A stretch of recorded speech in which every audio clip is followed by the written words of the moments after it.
Hey, and welcome to the Easy Graphics 101. In this specific video course, I'm going to show you how to edit graphics, and we're going to cover a lot of basic fundamentals so that you can create graphics, create banners, create headers, and so forth.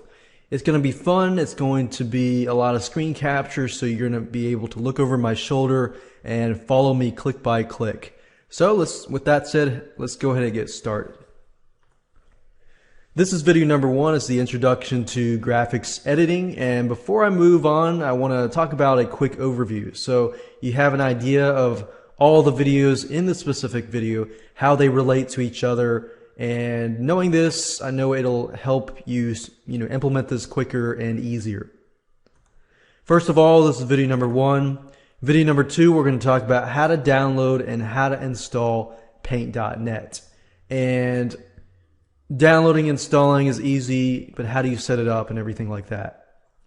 Video number three, we're going to talk about understanding Paint.net's features and tools. So we're going to go throughout the whole Paint.net system in terms of the basic fundamentals, and I'll show you, how to use certain tools, what tools mean, and this and that. That way you have an idea of how everything works, and then you understand when we move on to video number four and so forth, how to actually use the system. Video number four, we're going to talk about catchy text, basically how to create catchy text for your headers, for your website or anything like that. And then we're going to talk about mirroring. If you're not familiar with mirroring, it's basically nowadays, especially in 2012 and so forth, we have something called Web 2.0. With Web 2.0, you'll notice that a lot of text is mirrored. So let's say, for example, you have a word that says hello or a title that says Easy Graphics 101.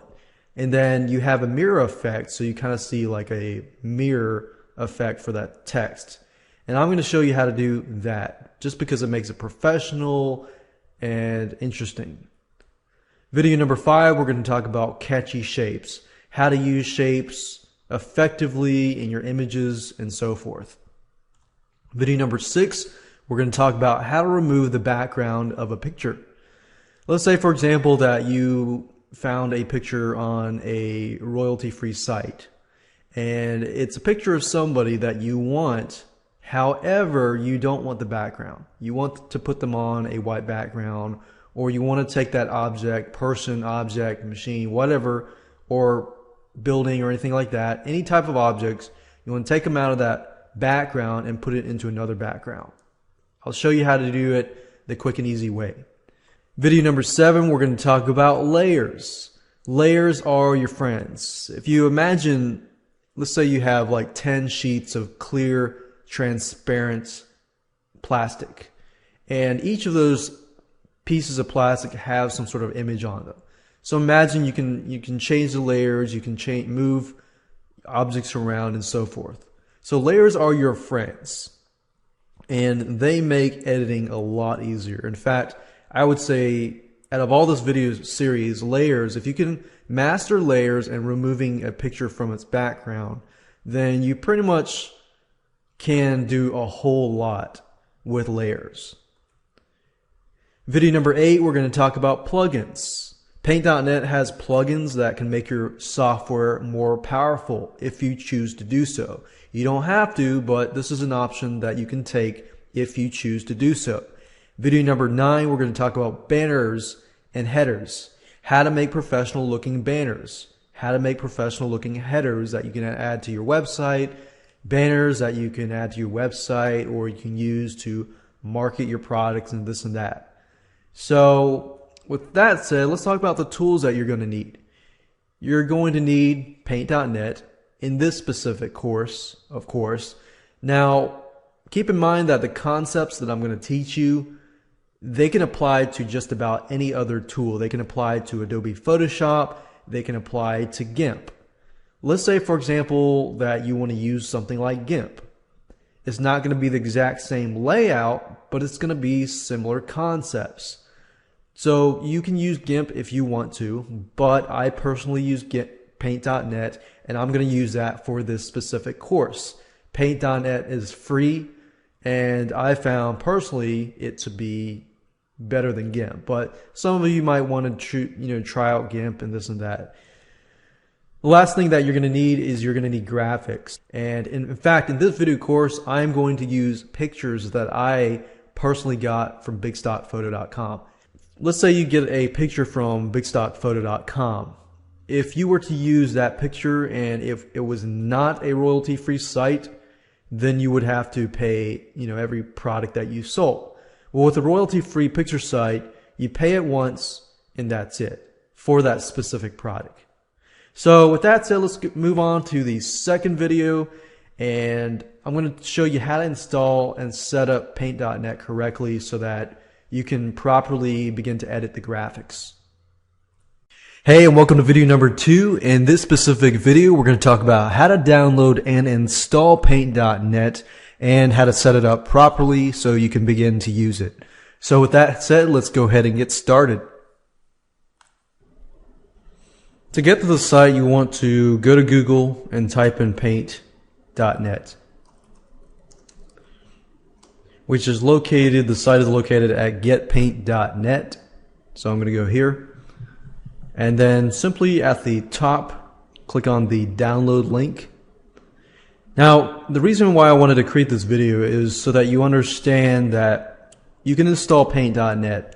Some of you, when you install Paint.net, it's going to be a simple, seamless, no problem installation. But some of you, when you install Paint.net and you do not have the Microsoft .NET framework, if you do not have it, then either Paint.net will prompt you or you can try downloading it yourself. So that's something that I want to make sure that you understand. It's not a hard process. It's just something that you need to be aware of, and that Paint.net, of course, only works with Windows. And one computer, like the computer that I'm working on right now, I install Paint.net with no problem at all. And to do that, just simply click on Download Now here, and then click on this link up here. It's a zip file, and once you unzip the file, it's going to appear here. And all you have to do is double click it and just follow the directions to doing so. And so if you do not have .NET, like say for example my other desktop, my desktop did not have .NET framework, and then therefore I installed it, and then Paint.net said no, you need the .NET framework, and it's this link here, and it's very, very easy to install. In fact, it sends you to the download page here. All you have to do is click download, follow the directions to get the .NET framework to get it installed. Once you're done with that, and let's say that you've had success on the installation, and now it's time to open Paint.net. So to access it, you can either find the link or the icon on your desktop and so forth, or you can open, let's say, click on the start button here and then click in the search area, Paint. And if you successfully installed it, then you'll see Paint.net right here. And when you click on that, I've already opened it up here, but this is what Paint.net looks like. I preferably like Paint.net more than I do GIMP, but if you have a Macintosh, then GIMP is the way to go. But in this specific video course, and pretty much Adobe Photoshop, GIMP, all these different programs are very similar. Like if I'm looking at these tools right here, the same tools that are being used here, a lot of them are being used in Adobe Photoshop. However, with Adobe Photoshop, you don't need all the bells and whistles to create basic stuff.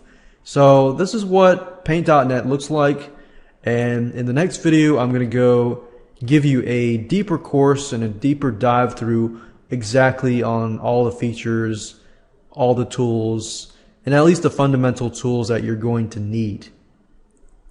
Hey, and welcome to video number 3. We're going to talk about understanding Paint.net's features and tools so that you can get fully acquainted with how Paint.net works, what kind of features that they offer, so that you can dive in with video number 4 to 9. Just gets easier and easier from that point. So with that said, let's go ahead and get started. Before I move into this area here, I want to talk about the links at the top. So this is pretty self-explanatory, you know, you save file and so forth. And editing is pretty self-explanatory. But when we move into the view section, this allows you to zoom in and out, and of course there are shortcut keys. I prefer to use the shortcut keys to zoom in and out. You can see the actual size. Let's say you're zoomed in and you want to see the actual size, you can do that. What I try to do is when I use Paint.net is to turn this option on, the rollers, because this will give you an idea of how big your picture is and how big your header is. Let's say you want your banner to be 486 by, let's say, 68 pixels, and you're going to need to be 4 over here. So the ruler really helps. So when I get started, I try to turn the ruler on. And you can change the measurements between pixels, inches, and centimeters, but by graphics, usually graphics are measured by pixels. So I just keep it at pixels by default. Under the image section, you can crop to selection, but this will only appear if you have an image. So if you want to have an image and you want to crop it, then you can do that. So let's say, for example, that I make this black and I want to, let's say, crop the selection. So I would just click on this. Let's say that I just want that little itty bitty rectangle. Then I just click on image, crop the selection. What that does is it just takes out everything and it removes everything but it removes everything but that little area that I selected. But I just wanted to show you that. Resize is, of course, resizing the image. Canvas size is, of course, the whole canvas. If I want to flip the image horizontally, I can do that here. I can do that vertically. I can rotate it clockwise, counterclockwise. I can rotate it 180 degrees and so forth. And you can flatten. Flatten means that, let's say you have layers. You have 10 layers on top of each other, and you just want to turn all those 10 layers into one image. You can do that by flattening it.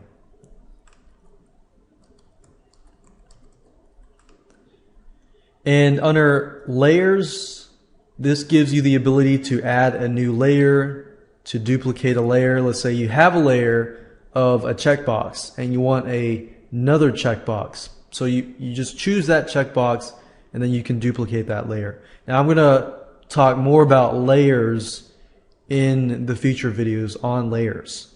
But layers are your friends, and layers definitely make your life easier. Adjustments. So let's say you have an image and you want to make it brighter, or you want to make it black and white. You want to change the contrast. You want to change the curves. You want to change the hue and saturation. You want to invert the colors. You can change the levels. Levels often used if, let's say you take a picture of something and it's really dark, and you can use levels to brighten that photo up without just doing brightness and contrast.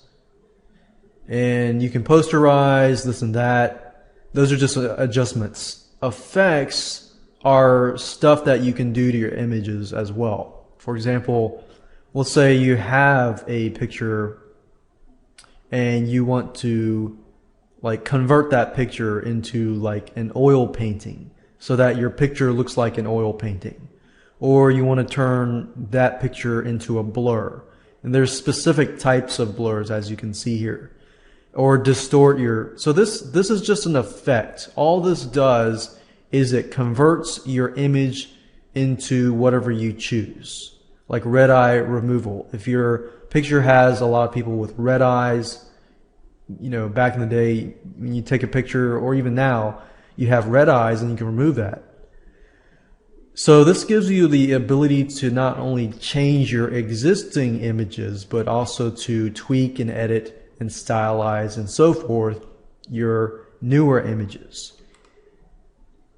Utilities, that's just a section to manage your fonts, change the language and so forth. So you're probably not going to use this section as much unless you check for updates for the program. The Windows section is actually what you see. These are windows. Like this is a window, this is a window, this is a window, this is a window. So let's say, for example, I want to, if I accidentally click that. If I accidentally click the tools and I exit that, I'm like, oops, I want to get that back. Then you click on window, click on tools, and you see you can make it appear again. So if you lose that, don't worry. All you have to do is go under the tools section and then click on that. So as we can see right now, the tools, the history, the layers, the colors are all open. And you can do that too, but that's not necessary. Now, if you were using, of course, Adobe Photoshop and you clicked on Windows, you would see a large list of windows, like action scripts and this and that. But if you're trying to do the basic stuff, you're not really looking to, create a website and this and that, and just do basic graphic editing, this is pretty much what I use, and I've been doing graphic editing for a long time. But in terms of something quick and easy to do that does not cost any money, this is a great tool. And what I like most about it is it has layers. Now, let me go through each of these windows now that I've discussed to you basically this stuff here. This is the tools box, so you're going to use this tools box a lot. And if you've used even Paintbrush or even the basic paint, you know what these tools are all about. Well, with Paint.net, it actually goes beyond just basic tools. Like if I click on the rectangle here, you'll see these drop-down menus at the top. And if you click on that, you can see the list of tools, but you can also see like selection mode and this and that. So you have other abilities within that selection mode. So selection mode just means that you select something, kind of like what I did earlier. And then this here is just like a mouse cursor that allows you to drag and drop and move things around. And if you ever make a mistake, then you can click edit and undo. Or if you click Control Z, which is a shortcut I like to use, because let's say you make a bunch of mistakes and you want to go back. Another thing you can do is look at the history. For example, as you can see, watch carefully as I do stuff.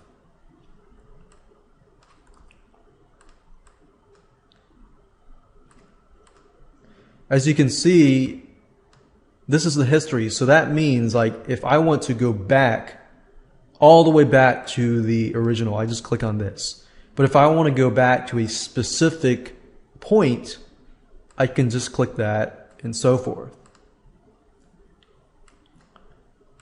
And what I like about this tool is let's say that I go back and I said, no, oops, I accidentally did the wrong thing. I actually want to go back forward. So I click on that. So I get back to my place. So that's what I like about Paint.net. It's pretty neat. So the history is a very useful tool if you make a mistake and if you want to revert back or forth, then that's the beauty of that. So that's that. The lasso tool basically allows you to, as you can see, draw around a shape, and we'll be using this to kind of remove a background and so forth. This tool is Move Selection, so it allows you to move things around and so forth. This tool here it's an ellipse, basically a circle, and you can select an area. So you can make a circle, you can make an oval, you can make an egg, and so forth. And if you want to move that selection around, you can move that with using this. Magic Wand tool, if you're not familiar with the Magic Wand tool, we'll actually use that more when we actually create stuff. But the Magic Wand tool is a highly used tool. let's say you want to select an area, like there's a person here and you want to select the, the background around them. The magic wand tool helps you to do that in combination with the lasso select tool. And this here allows you to pan back and forth. This of course allows you, it's the bucket, so as you can see, you can change colors and so forth. Gradient basically allows you to create gradients. So you have solid colors and then you can have gradients here. So let's say, for example, I just wanted this piece over here. So I could take the lasso tool and just take that out here. I could do something like crop selection, and there we go. So that's a gradient tool. This is the paintbrush. This of course allows you to paint. And this of course allows you to erase. And of course you can increase the brush if you want to, simply by going up here. So if you've noticed a pattern here, every time I choose an option, you want to look at the top here because there might be other options up here.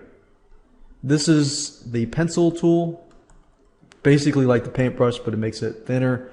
This gives you the ability to pick colors on the page. So right now it's white, but let's say for example that I fill it in with this color and then I make this color into, let's see, yellow.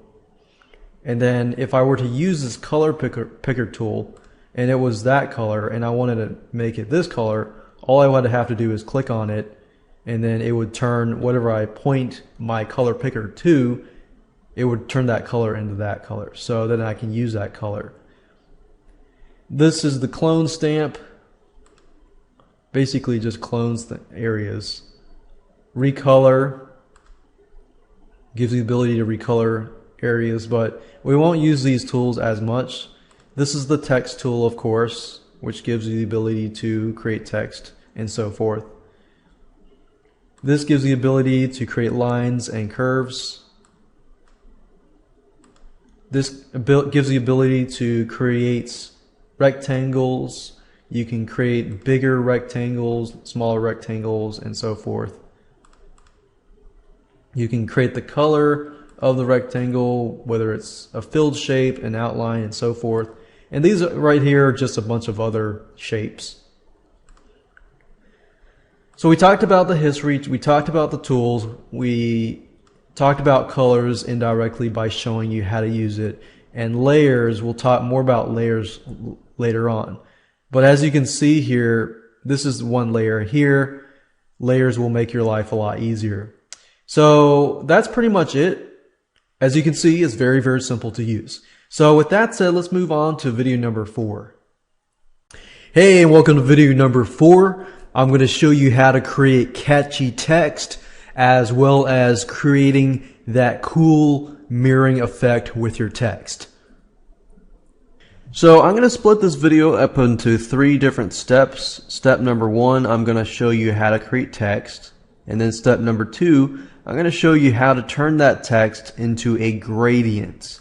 Gradient meaning if you look at, let's say, a text, it looks like this. Imagine this was one color, if it was blue. And you know how you have lighter shades of blue and darker shades of blue? Kind of like that shiny looking effect. So I'm going to show you how to do that in step number 2. And then step number 3, I'm going to show you how to do the mirroring effect. Kind of like what we talked about earlier. So I'm going to show you how to do that. But it's a step-by-step process so that you can learn, fairly easy from step number 1 to step number 3. And it'll be very easy for you to implement once you understand that. Step number 1 is, of course, to create a text. So I'm going to show you how to do that right now. All you have to do is click on the text here and then choose the color that you want to make. So in this case, I'm just going to keep it at, let's say, dark blue. And then I'm going to click somewhere, doesn't matter where you click it, and then I'm just going to enter the text. Now if you want to change the font, you can do so by clicking here, and as you can see, the beauty of Paint.net is it shows you what the font looks like. So you can pick and choose whatever font you want it to look like. So if I wanted to change from cursive to, let's say, this one here, I can do that. And then if you want to change the size, you just change the size here. And I'll just keep it at 192. If you want to bold it, you can. If you want to italicize it, underline it, put a strike through it, you can do that. If you want to move the text around, you will see this square box here with the arrows. Simply click on that and just move it around wherever you want it to be moved around. Alright. Now the second step is, of course, I'm going to show you how to create a gradient in terms of the text itself. Now I know I talked about that I'm going to use layers in the future videos, and I'm going to dive deeper into that later on, but I want to show you something cool. In order to create, mirroring effects and so forth and gradients, you're going to need to use layers. So to keep it simple, however, I'm just going to use one layer, and that's it. So I'm going to start from scratch. Whenever you create a gradient or anything like that, then mirroring effects, you're going to need to create one layer. So all you have to do is click layer and click add new layer. And Paint.net is automatically going to give you a layer with no background. And that's what we want. So I'm going to uncheck this. All that means is that it makes it disappear just for the moment. And I'm going to click on the same text, click text, and add the text that I want to.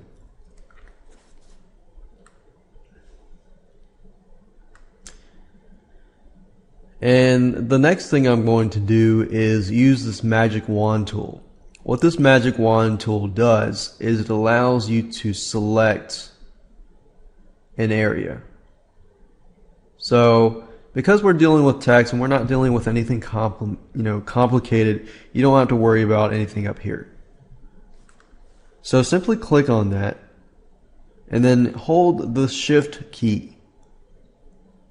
So you want to hold the shift key down and select that. And as we can see, it was selected all the way from here, here, and here.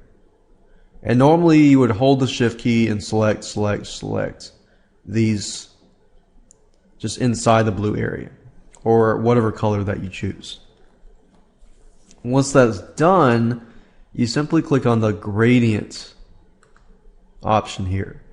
There are different types of gradients. There are linear reflected, diamond, and as you can see, you can get an idea of what it is. So I'm just going to choose linear, and what that means is now that we have this text selected, all you have to do is click anywhere you want, and as you can see, you're creating a gradient here.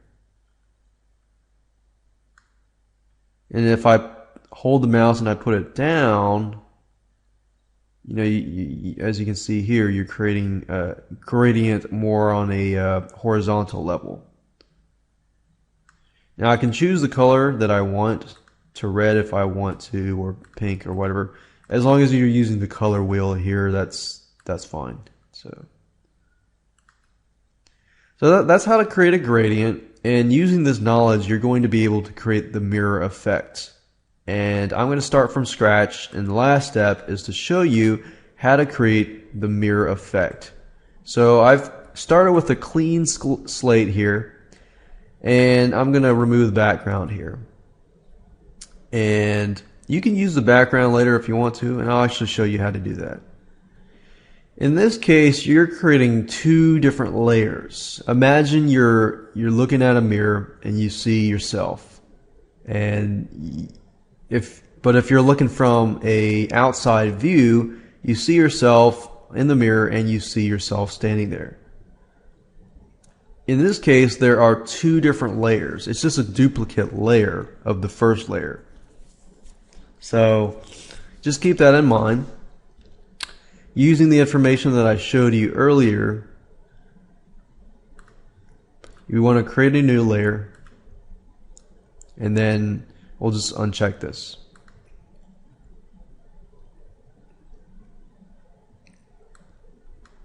And actually, I'll leave that here just so you can see, what happens and so forth. So, of course, step number 1, click on the text tool, and then choose a color that you want. Now, the background, let's see here. I'm going to probably change the background color to something darker just so you can see the mirror effect. So, let's say that I'm going to choose dark blue. And then I want to change the color of the background. So as long as the background is checked, then and you click on it, then I'm editing the background. Now I want to fill this up, so I want to use the paint bucket tool and simply change the color, and that's it. Now I want to deal with the first layer, or the text layer. So I want to click on the text tool and make sure this is checked. And since it's dark blue, I want something lighter, let's say for example white. So I'm going to choose white here. Oops. And you can change the colors of the color wheel here. If you click on here, it'll change the color of that. If you click on here, it'll change the color of that. So that's just something to keep in mind. I'm going to move this to the side so that you can see this area here. Click on text, click here, and then add the text. And then, of course, move that to the location. Now, because we're dealing with a mirror effect, I'm going to make this a little smaller because there are going to be 2 layers involved. So I'm going to move this to the very top, and then that's all we've done. Now, remember how I talked about the mirror is like a second layer, but it's basically like a duplicate layer. So as long as this is checked, all you have to do is go to layers and click on duplicate layer. Duplicate layer, and then as we can see, if we click on the move tool here, you see that we've created 2 text. Alright. Now I want to flip that because it's a mirror effect, right? So to do that, all I have to do is make sure that I have that text selected. And anytime you move a layer, I'm not going to be able to move this layer unless I choose that layer, as you can see here. But I'm going to click on this, and then I'm going to flip that layer. So you can either flip it horizontally or flip it vertically. We want to flip it vertically so it looks like this. Aha! So you're kind of getting an idea here. So you can use the arrows on the keypad to do this.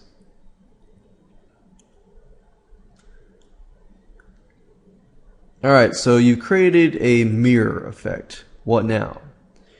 Using the information that I showed you in step number 2 to create a gradient, you're basically going to turn this second layer into a gradient. To do that, like I showed you earlier, basically pick a color, any color that you want. I guess in this case we'll just pick, we'll stick with the dark blue.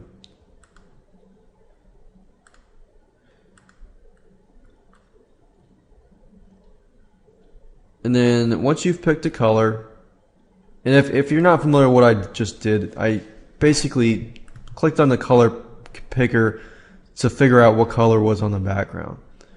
And then I'm going to click on the gradient tool. Oh, of course I've missed a step. Of course I need to select that layer. So make sure you select the right layer first. Once you select that layer, use the magic wand tool.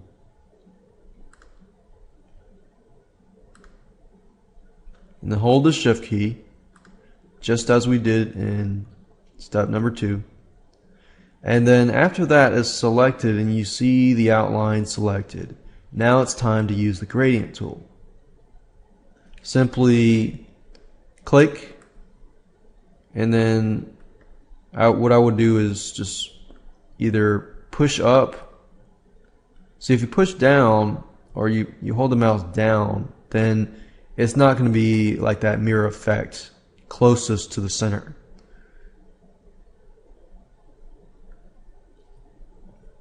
So let's say do that. And then you'll see this little circle thing. If I make this circle thing, as you can see, it gets darker. So just play around with that a little bit.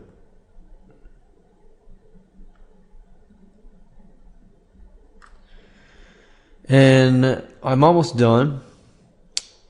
The next thing I want to do is probably cut this in half. So what I mean by that is, okay, you're looking at this and you see the mirror effect here, but you really don't care about this stuff here. So what you can do is just highlight that and then delete it. Hit delete.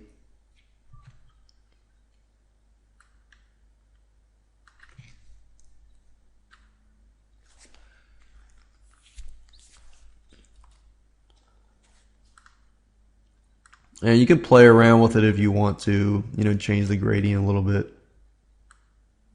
Oops. Yeah, so don't forget to click the magic wand tool to select that layer. And that's it. That's how to create a mirror effect. You can play around with it a little bit more with the gradient tool to make it a little look better and so forth. Hey, and welcome to video number 5. We're going to talk about how to create catchy shapes that you can add to your designs. Creating shapes is very easy to do, and I do want to make a mention here that if you ever want to, refer to the layers video or refer to the plugins video in the future, this video series isn't really cumulative, so meaning that you can skip around if you want to. But keep in mind that when it comes to the banners and the headers, that's when it's actually cumulative. So we actually take everything that we've learned in the video product and use it for the banners and the headers section. So I just want to make that clear before we move on, that you can move forward as well if you want to. Now we're going to create shapes in this specific video. So the best thing that you can do is either you can create squares, you can create all these other all these other things, but if you want to create like really cool shapes and effects, then you want to go under the effects section and then click on render. And you'll see a bunch of shapes that you can create and this and that. Now, when you start out with Paint.net, you don't receive all of these. You might receive only a few, and that's fine. You can just use whatever you have. Or if you want a lot more, you can refer to the plugins section, plugins video section, which is video later on. And I basically show you where to get these effects, where to get these plugins. And essentially what plugins are they are effects.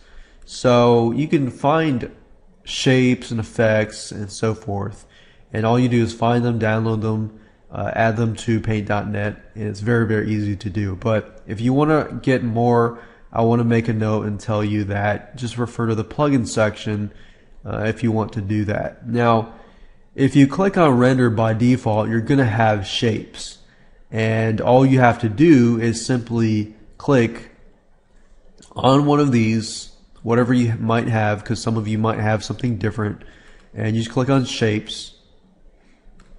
And then in this case, I can choose a shape. So what I like about Paint.net is you can see what's happening in the preview section over here. So as you are creating shapes, you can see what's happening here. So I can click on square, I can click on circle, I can Click on triangle, diamond, star. As you can see, we got many different types of cool looking shapes. So as you can see, they're not just circles and so forth. There's spiders and bats and butterflies and snowflake. Like for example, right now is winter time, so I could create something like this. I could change the line style so that either it's solid, it's a dash, it's dots, and so forth. You can make it flat. You can rotate it. Do really cool, neat, cool stuff with this. So simply by using the effects, under render, and then you'll find a bunch of shapes that you can use. Now if you don't really care about getting all fancy, however, you can stick with the regular shapes. And with the regular shapes, you've got square rectangles, you got rounded rectangles, ellipses, and you have freeform shapes. So freeform shapes would give the ability to kind of create your own shapes. But it would kind of require you to, it's kind of like the pencil or the paintbrush. But as you saw earlier, eventually it connects to each other. So if I want to make a vase, I could do that, but obviously it doesn't look like a vase at all. So I would say stick with, if you're not familiar with that, just stick with these shapes here. And if you want to get fancy, say we'll make a square. Put a square with text in it. You can actually apply effects to the specific shape as well, just by going under effects and then applying certain things to that shape.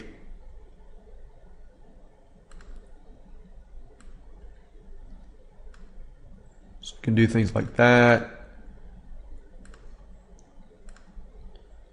And the whole idea here is you can create shapes, but to make that shape fancy or anything, click under effects, go to render or distort, anything you want.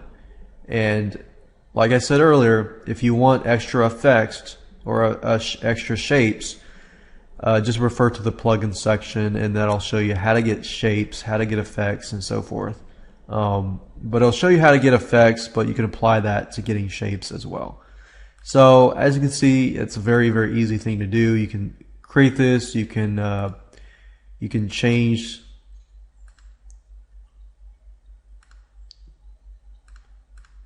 the stuff inside the shape. So just now what I did was I took the paint bucket, filled this in. You can change the fill, and what fill means is whatever it fills up in.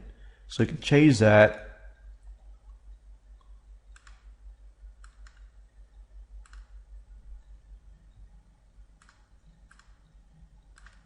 Fill that in, and it's checkerboard and this and that. So, and like I said earlier, it really depends on what you're creating. If you're creating something professional, you would probably want to keep with something conservative.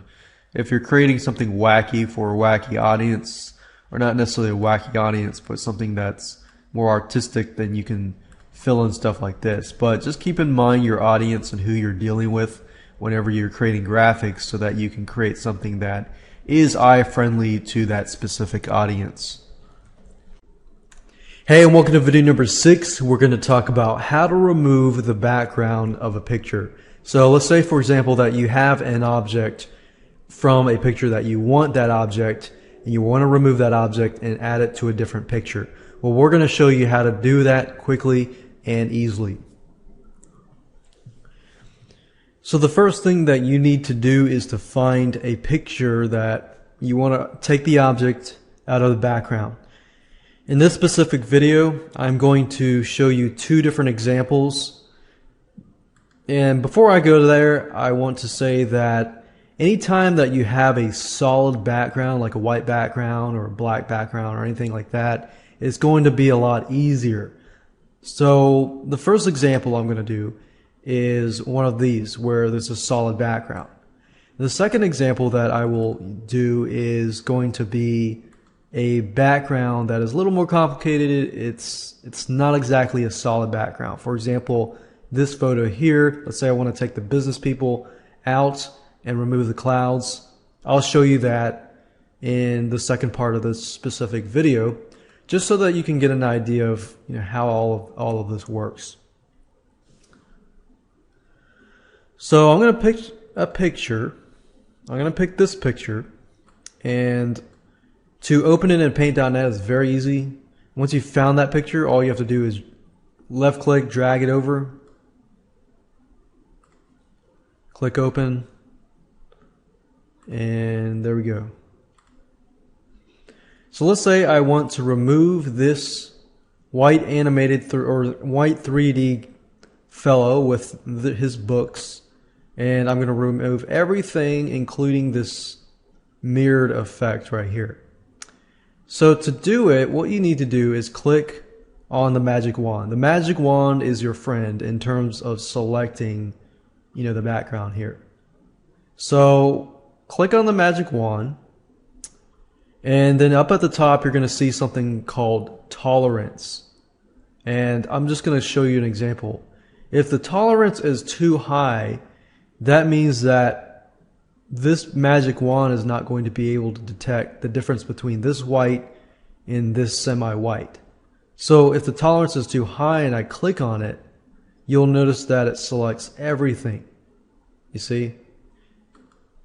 What I like to do is usually pick a tolerance that's low. So I want to pick something maybe like 13. So if I click it again, you'll see that it actually selects everything around this person minus this part. So maybe I'll do it again and I'll choose 18 and I'll click it again here. But now you see it selects more, but then it cuts into his head. So I might need to decrease that a little bit and click again. Now, because that's the case, I'm just going to have to work with this. Now, the blue area here is where it has selected it. Once it has selected the area or the background, what you need to do is just click on delete. And what that does is, as you can see, it has removed the background.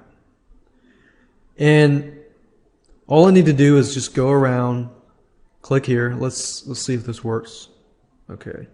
As long as it does not run into its foot or into the object itself, then that's a good thing.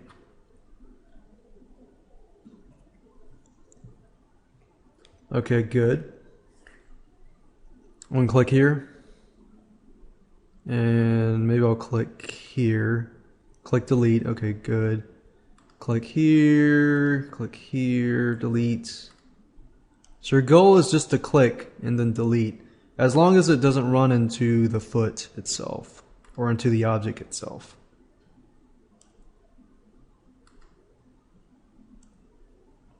And it's not going to be perfect.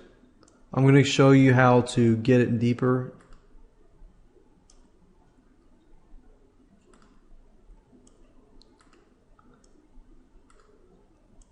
So as you can see, I'm really just getting pieces and bits and pieces of it.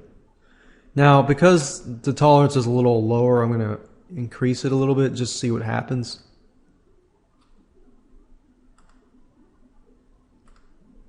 Okay. So you're just going to have to tweak the tolerance a little bit.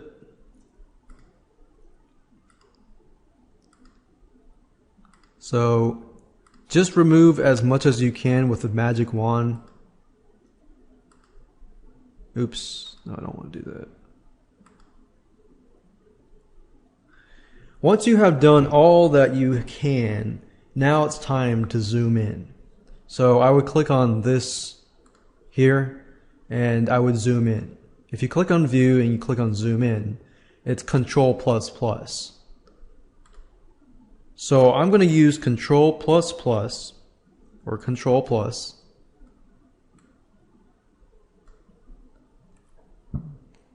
And then I'm going to have to navigate around this picture. Now, what I want you to do is look carefully for anything that is attached to it. And what I mean by that is like stuff like this. And the only way you're going to be able to see that is if you zoom in. So you can see all this. So all of this stuff needs to be removed. And I found the best thing to do is to either use the eraser and just, click. And sometimes you might need to zoom in, closer. Now you may not need to have a perfect job. However, you want to do the best that you can. So you can use the eraser tool. You could even use the lasso tool if you want to. The lasso tool requires you to use your mouse though, so it's a little more tedious.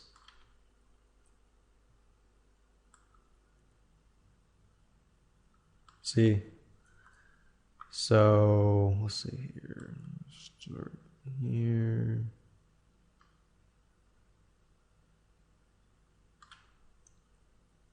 So I'm going to pause it in a minute, and basically what I'm going to do is just go around the whole thing and just do this the whole time.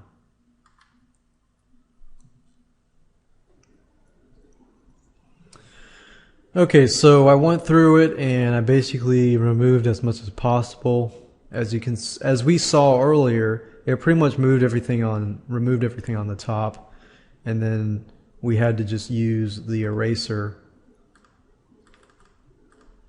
just go through and just to delete every little tiny spot. And I missed a spot there.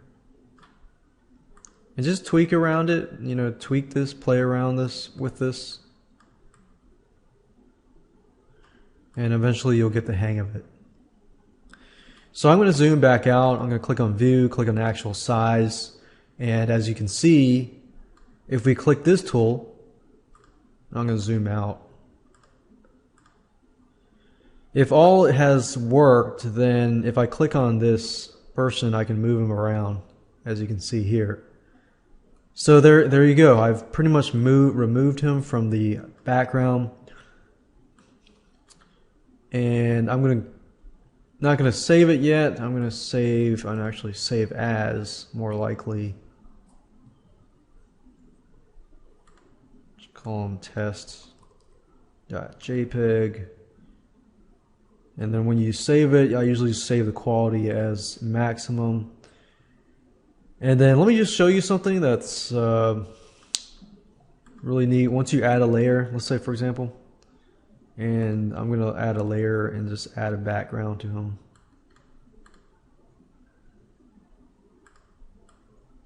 So by doing this, you can get an idea of where I kind of missed out, there.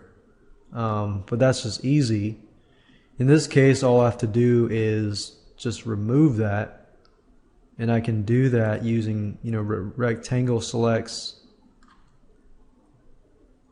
and so forth.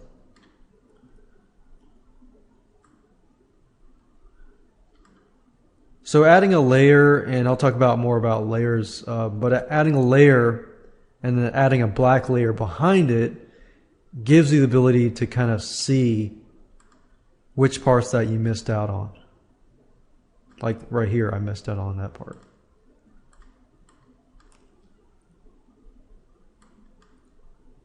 And all I'm doing is selecting and deleting. Selecting and then deleting. Selecting and deleting. And that's it.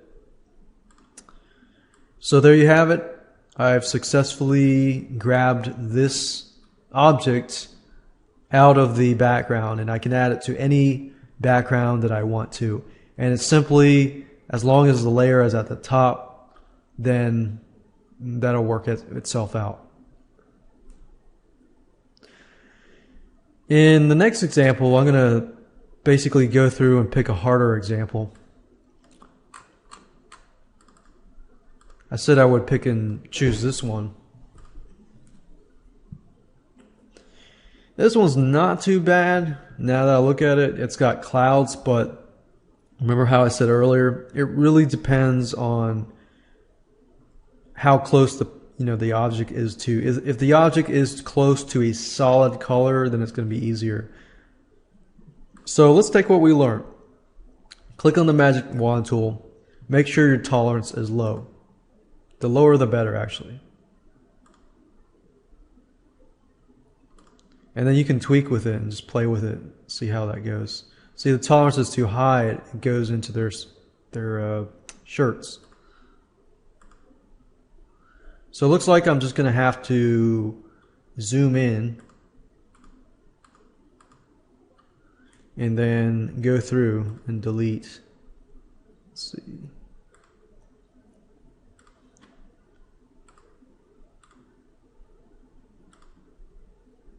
Like this woman's shirt is too white, so it blends in.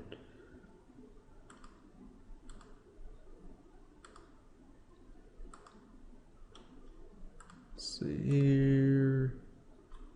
It's too white. Still too high. So as you're watching me, I'm just tweaking the tolerance. So once I found a suitable area, then I can delete that.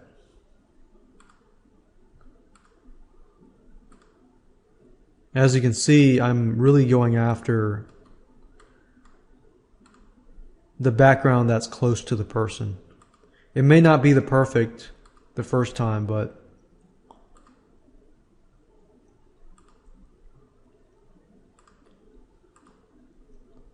and from that point, of course, just doing the background is easy.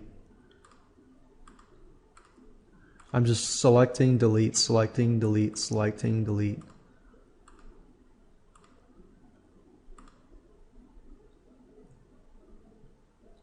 All right.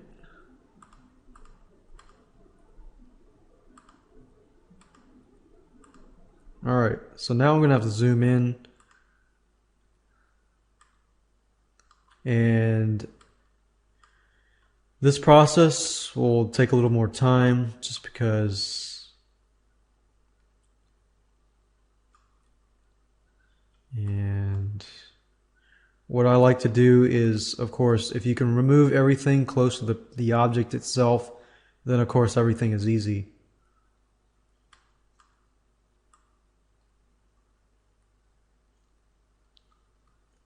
And then I'll do this. Click here. And then for the bigger areas, you can just use squares.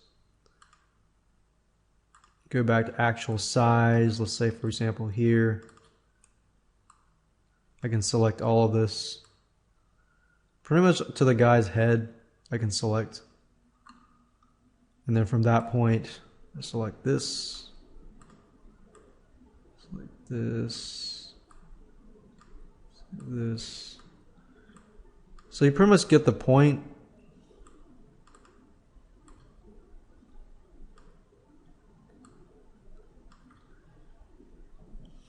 And then I find the easiest is once you've done that, then create another layer, add a layer and turn that layer black. And then make sure the layer is at the bottom. And by doing so, as you can see here, you see the areas that you've missed.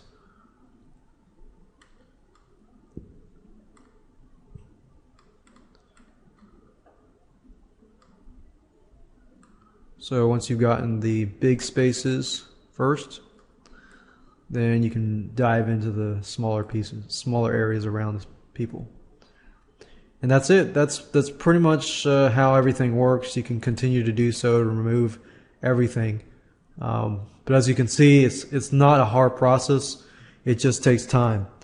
And as long as you remove the background closest to the object, removing everything else should be fairly easy to do. And don't forget to save it when you're done. Hey, and welcome to video number 7. We're going to talk about layers. Layers make your life easier as a person who is editing graphics. So graphic designers love layers just because with layers you can move objects around, you can move objects behind an object, in front of an object, and you can just do a lot of stuff much easier. So in the previous videos I talked about the basics of adding one layer and this and that, but now I want to show you the full potential of layers. So under the section we have layers. You can add a layer, you can delete a layer, you can duplicate a layer, you can merge a layer down, you can import a layer from a file. Say you want to move this layer to a different file, you can do that, and you can do other things like that. Now I'm actually going to walk you through step by step on exactly what do all of these mean.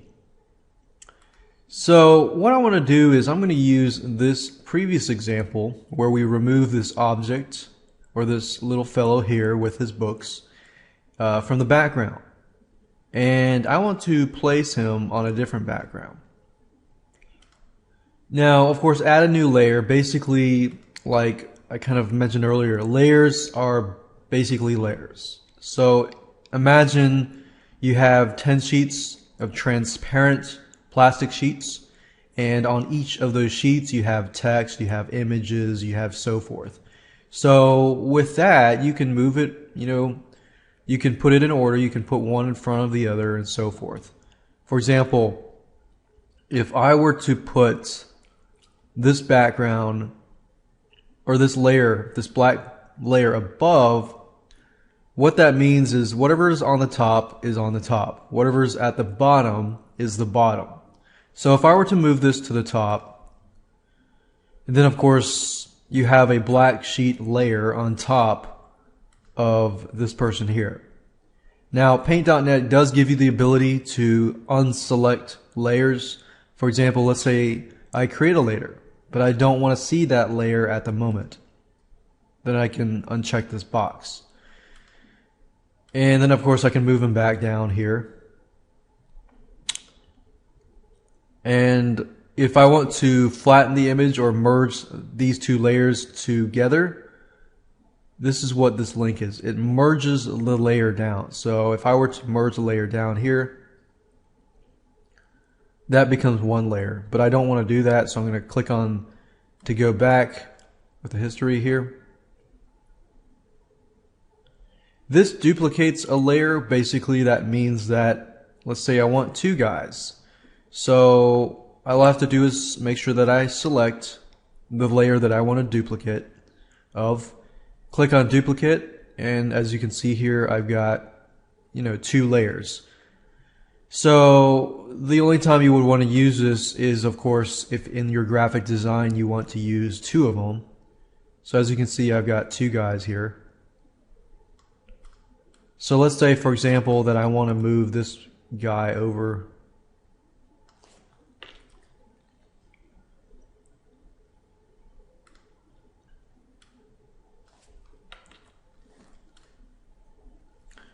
What I can do is click at this here and then click back here, and I can move him back and forth. So I could move him over here, and then I could move his little friend here. Select that here. And I found if you're messing with layers, you might want to use the selection tool and just click there and do that. And of course, if you ever make any mistakes, you can always go back to here.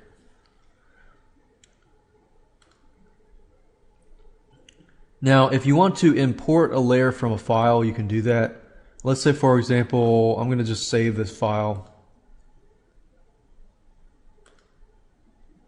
And then, let's see, you want to make sure that you know where that file is located. And then let's say that I'm going to create a brand new photo, and let's say that I'm going to make it's 1000. So that's what that layer looks like. I'm going to zoom out. And let's say that I want to take that layer of that little guy and just plop him in here. What I could do is go to Layers, Import from File, and find that layer.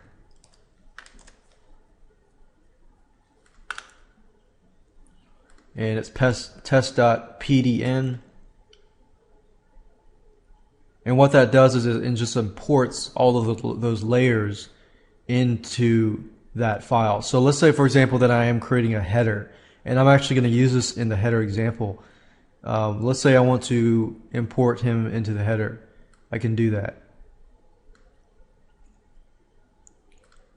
And then the layers that I do not want, I can simply select and delete them, or just uncheck them as well.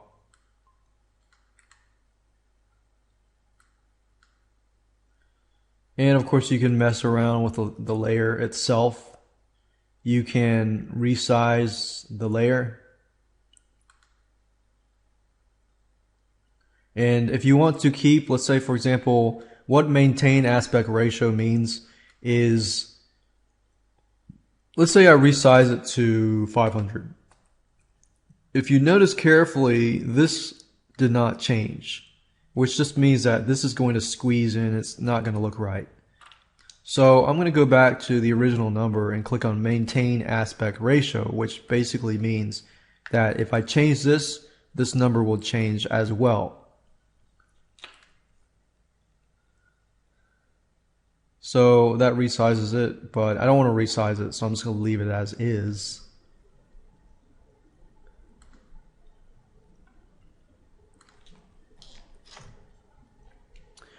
And you can also import other images as well. Let's say I want to add a layer, and I'm going to add this layer here, and this layer will be an image. So what I like to do is simply find a picture. Let's see here.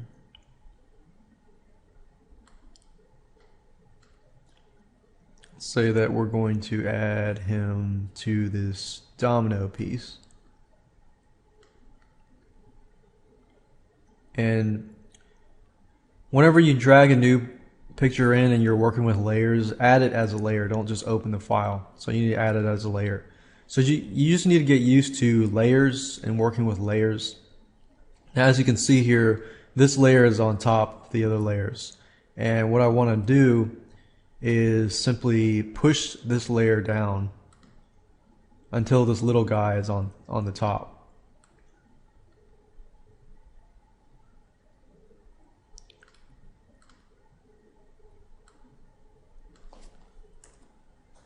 And remember to select the selection box and then go back here, and then you can move them around. So one thing I could do is I could even tweak it so that it looks like he's tipping over these dominoes. And to do that, as long as your layer is selected, then I can go in, let's see, I can zoom in, and then I can basically just select the books. So I'm going to just, as normal, I'm just going to select the books. And you know, because only I'm selecting this layer itself, it's not going to affect the other layers. So if I press delete, you'll notice that everything is being deleted except, not part of that picture is being deleted.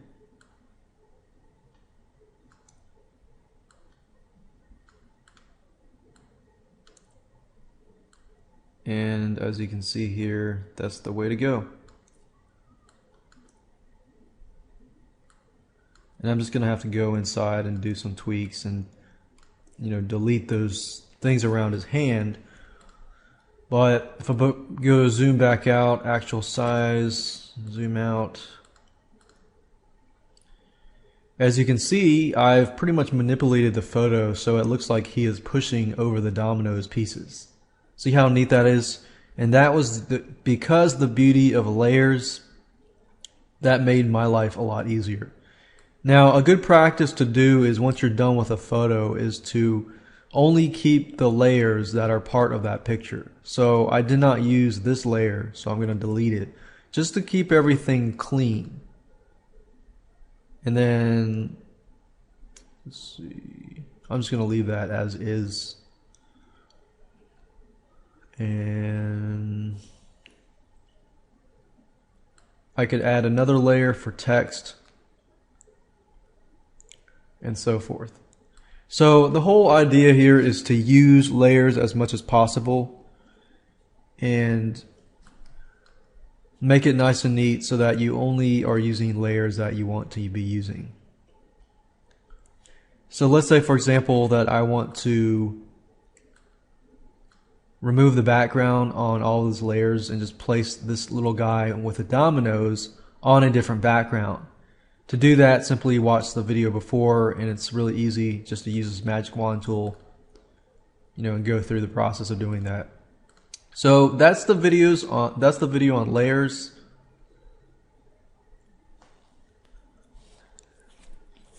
One last thing I want to say about layers in Paint.net is if you click on layers and click on layer properties, and depending on the layer that you choose, that specific layer you can turn the opacity up, which basically makes it like this so that there's no background here. And I could do the same thing. Press OK. I click on this layer properties, and then do that too.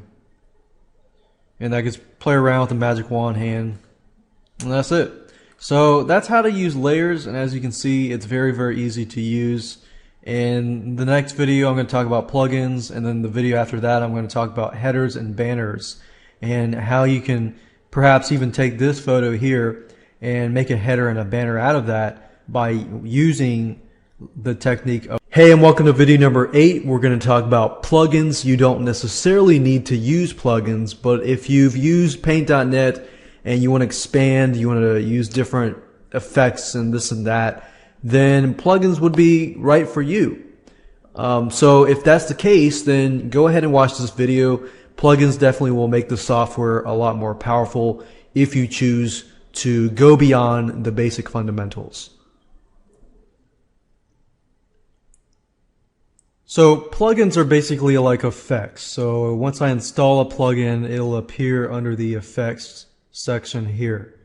So step number 1 is, of course, to go to google.com and to find a plugin that you want. So go to Google, type in Paint.net plugins, and you will be met with a bunch of forums. What I like to do is I just go straight to the getpaint.net forum. I don't really go with there are a lot of other third-party sites, and you can do that too. However, you do keep in mind that make sure you have antivirus software on your computer and so forth. So what I normally do is, of course, go to the forums.getpaint.net under their plugin forum. Now, that's not to say that anywhere you download any file, you need to be protected.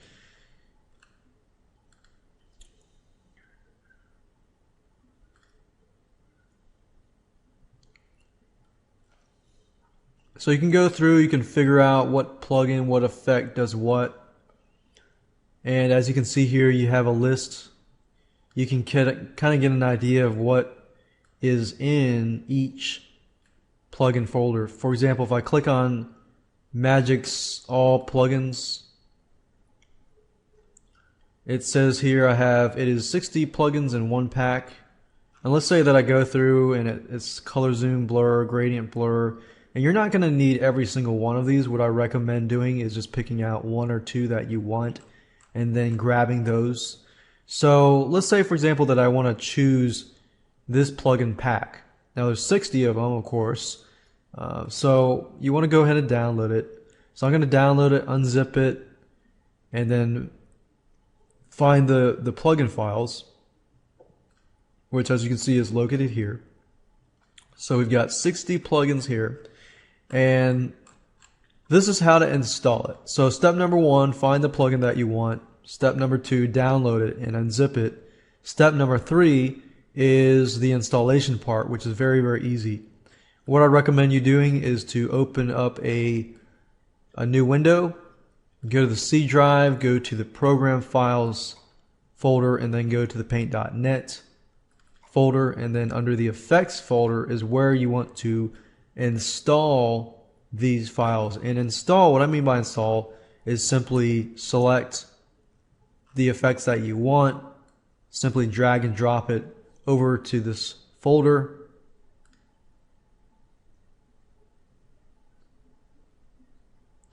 And once that is done, all you have to do is open up paint.net. Now paint.net on this computer is already open. So what I want to do is, of course, save my files and then close it down. So essentially you want to reboot paint.net.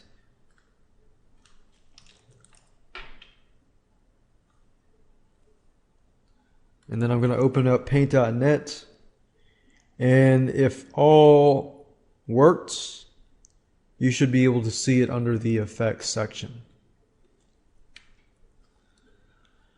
So this was rebooted, and then if I go into the effects section, the beauty of the plugins is it knows which section it belongs to. So as you can see, you know, autochroma was added, blurs. I got a bunch of new blurs. I got a bunch of new distorted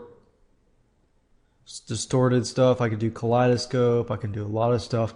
Now, a lot of this stuff, if you're using this video training course for business, then of course you want to stick with something that is conservative and professional. So that's the beauty of the plugins, is you can install tons and tons of plugins, but just keep in mind that you probably want to stick with stuff that you would actually use. So as you can see, it's very easy. You can, let's say we'll open up a image. We'll just open this image here and then apply an effect to it. Let's just do something like frosted glass or something.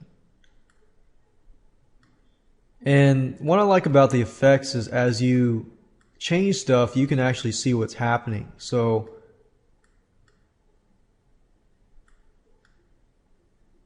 I can make the smoothness better. Let's see. Once they're done, press OK, and then it applies it. So that's how to use plugins, and as you can see, over time, as you add plugins, you can find a lot of plugins. And this was just one guy's plugins, and he had 60 plugins. And as you can see within this forum here, there's hundreds and hundreds and hundreds of plugins to scour through. But I do recommend that you stay focused and that you don't get sidetracked and just start downloading tons and tons of plugins, because if you do that, eventually you're just going to overwhelm yourself and you're not going to be able to complete the task ahead. So as you can see, very, very easy to do. And in the next video, I'm going to show you how to create banners and headers, pretty much using everything that I've taught you thus far. Congratulations, you have made it to the end of the video series. In this specific last video, number 9 video, we're going to talk about banners and headers. So you've learned how to create catchy text, catchy shapes, you've learned layers, you've learned how to, remove a object or anything else from a background. Let's take all of that and let's create a banner and let's create a header. Banner, header could be the same thing. It just uses the same concept. So we're just going to create one of those.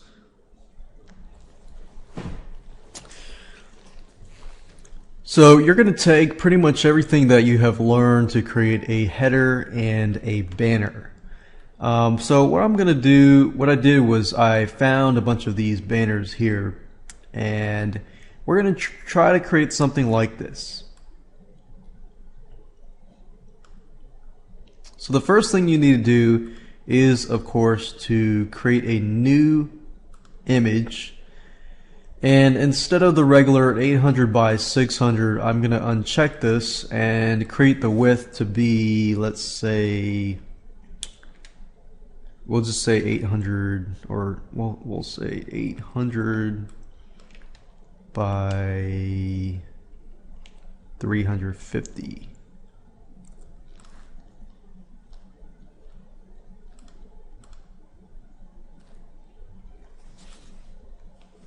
And I kind of want to, yeah, I'm gonna change that. I'm gonna resize that to be about 950, and then by 250, because I want it to be wider. All right, so I'm gonna move these to the side. So the most important ones would be the layer and the tools.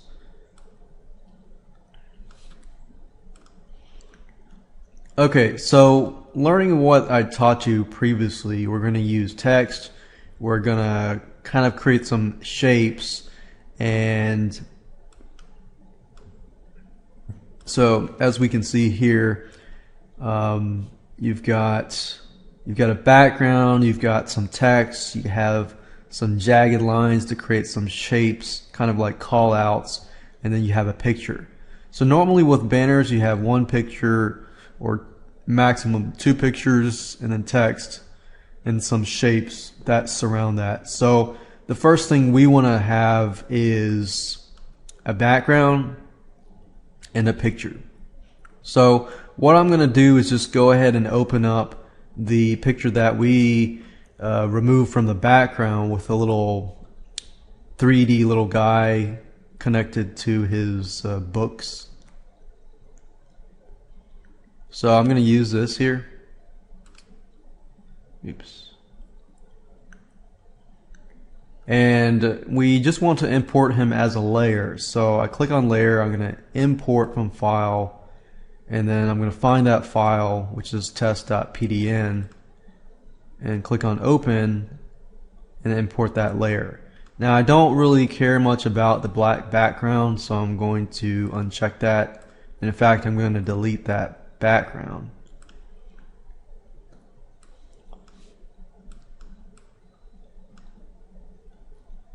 And I'm going to zoom out.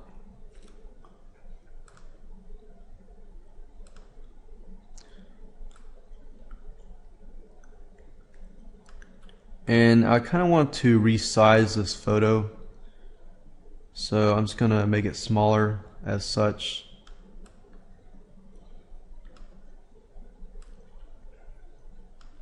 And I want the background, of course, to be resized. I don't know why it changed that, but I want to change it back to 950 by 250.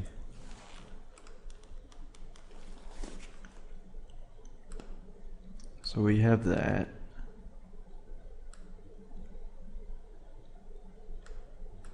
And then, as you can see, like I'm doing right now, if you grab one of these corners, you can resize it yourself and just do that.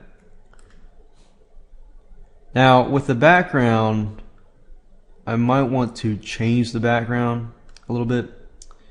So for example, okay, when we look over here, you don't really see a really solid background. You kind of see a background with kind of shapes on it or some sort of gradient. So what I'm going to do is, let's say that I want to make the background. Let's change the background a little bit.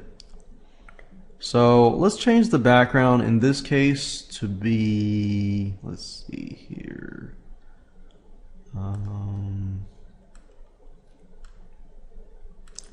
Let's just make sure that everything is white right now.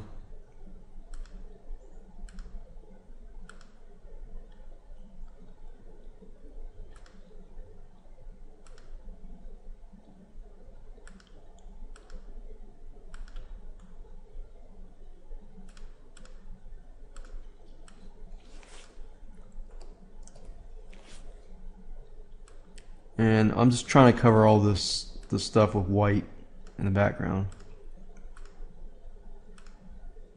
Okay. So I've got a white background, playing with a white background, and let's say that I want to, I'll just make this guy disappear because I'm dealing with the background right now. So the first thing we want to do is deal with the background. And the question is, do you want the background to change where the little guy is standing? We notice here that we have images, and let's see. I think what I'm going to do is I'm going to create a shape. First, I'm going to create a shape, and I'm going to make that background change. So when doing that, you want to use layers. So I'm going to create a new layer. I'm going to add a new layer, and with this layer, I'm going to create a shape. So kind of like as you see here, like don't miss the chance. They've got a shape here, and then they fill that shape with a different color, and the rest of the color we have a different, background color. So I'm going to create a shape, and I think what I'm going to do is I'm going to create an ellipse, like a. I need to make that black just so I can see what it looks like. And then maybe I'm going to do something like that where I've got an ellipse, and I'm going to fill that ellipse with a solid color. So I kind of want to redo that. I'm going to change my brush width to about that color. So I'm just going to do that. And I think I want to move this a little closer. Okay, yeah, I'm going to move that here. And after that, I want to maybe turn that shape into, let's say that we're going to make it like a blue, like a light blue.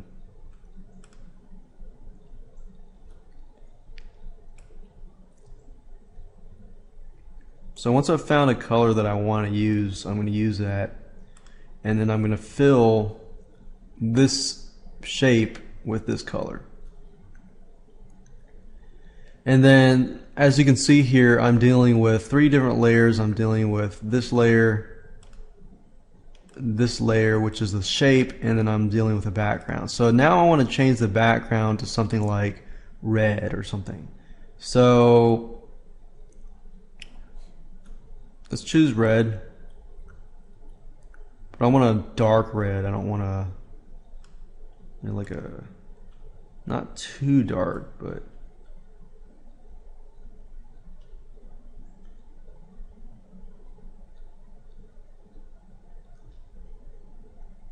so once you find that red that you want, let's say that I'm going to use this so that I can kind of get a darker red to it. So I want a dark red, but I don't want it too dark. Alright, so I want that color. So I'm going to take this and dump it in here.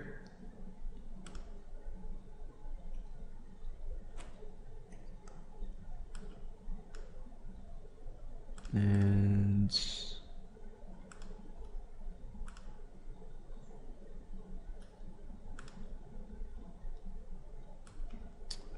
there's a red line there, so I'm going to select it and crop it.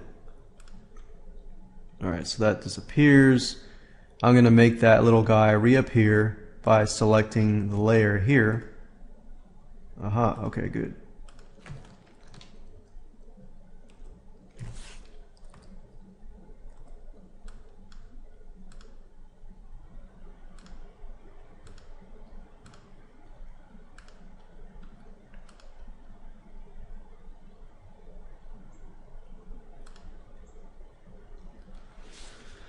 Alright, good. So I have that done there, and then let's say that I want to change the background because I'm selecting this red area, so I want to use some sort of effect to create something.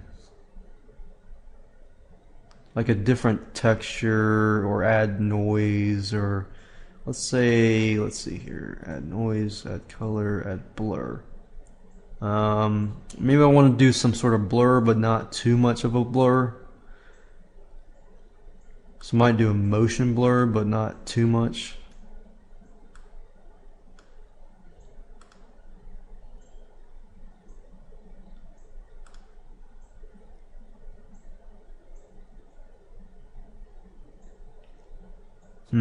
Let's see.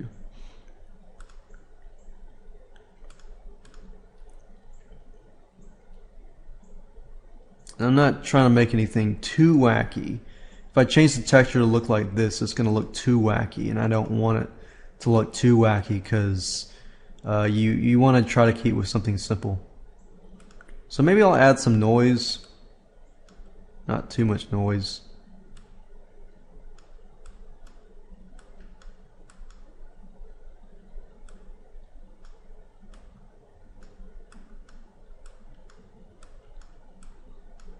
So I'm going to do that, and then I'm going to add some text.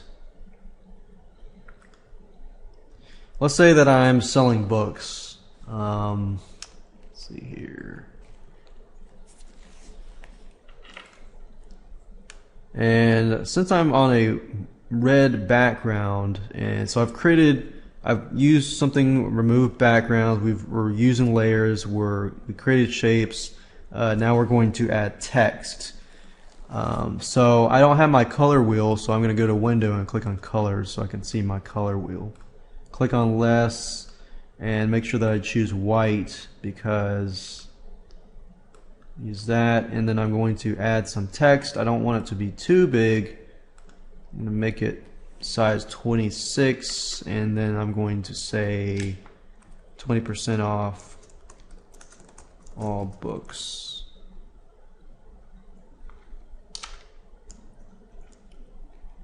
And then 4 days only. And I want to center that. I want to make this a little bigger, not too big.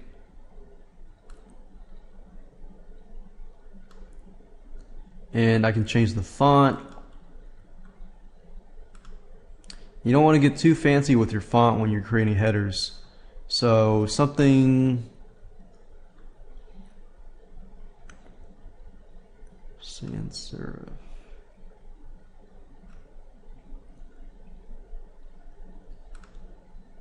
Something somebody can see that's easy, quick and easy to see. So we could use something like that.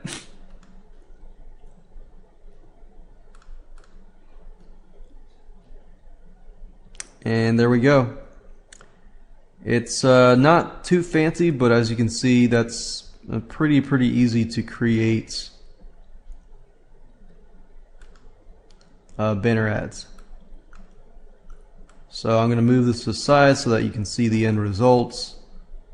And we've basically taken this little guy from the background, plopped him on there, added a shape, made that shape a color, so it's a layer on top of the red layer background, and we created a textual layer as well right there.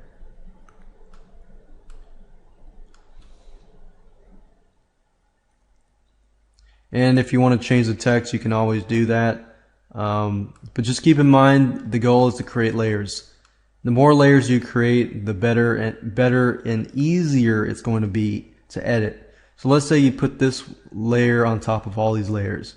And when you go back to changing it, it's going to be a problem. So make sure you use those layers, because layers are your friends.